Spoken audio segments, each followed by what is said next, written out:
pregunta más de Ciencias Sociales. Vamos con la explicación. Soy el profesor José Manuel Gallo. Del movimiento por los derechos civiles se ha dicho que ningún otro movimiento en la historia norteamericana de la posguerra hizo tanto por elevar la conciencia de los derechos en general, entre las mujeres, los pobres y otros grupos en situación desventajosa, y por transformar la sociedad y la cultura de los Estados Unidos. Patterson, J. Y. Van Woodward, c. 1996 Grand Expectations. The United States, 1945 to 1974, p. 385. New York, Oxford University Press. ¿Cuál de las siguientes afirmaciones complementa lo dicho en el fragmento anterior?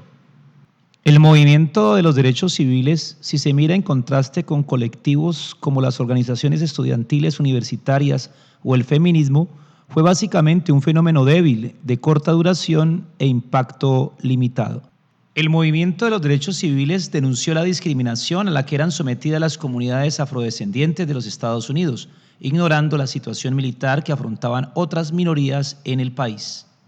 El movimiento por los derechos civiles puso en evidencia que una gran parte de la población estadounidense carecía de derechos básicos como el voto, la salud digna y la educación por motivo de su condición racial o socioeconómica. D. El movimiento por los derechos civiles funcionó como catalizador del descontento que sentía gran parte de la sociedad estadounidense hacia la participación del país en la Segunda Guerra Mundial. Análisis de la pregunta. Componente evaluado: poder, economía y organizaciones sociales. En esta pregunta se nos evalúa la competencia relacionada con el pensamiento sistémico y la reflexión crítica del estudiante, la cual involucra la capacidad que tienen los estudiantes para identificar diferentes dimensiones, ámbitos de la vida social, política, económica, como también la posibilidad de analizar consecuencias o efectos frente a medidas tomadas en varias dimensiones. Esto implica el reconocimiento de las relaciones entre los ámbitos social, político y económico, que están presentes en una problemática o decisión determinada. Afirmación.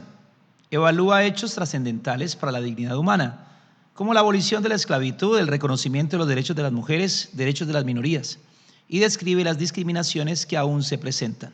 Análisis de las respuestas. De acuerdo al análisis del enunciado, se puede establecer que la respuesta correcta es la C. En esta respuesta se reconoce el movimiento por los derechos civiles en Estados Unidos, el cual fue una lucha larga y principalmente no violenta para extender el acceso pleno a los derechos civiles y a la igualdad ante la ley, sobre todo de aquellos grupos minoritarios, en este caso en contra de los ciudadanos afroamericanos, que estaban luchando en contra de la segregación racial, sobre todo en el sur de los Estados Unidos.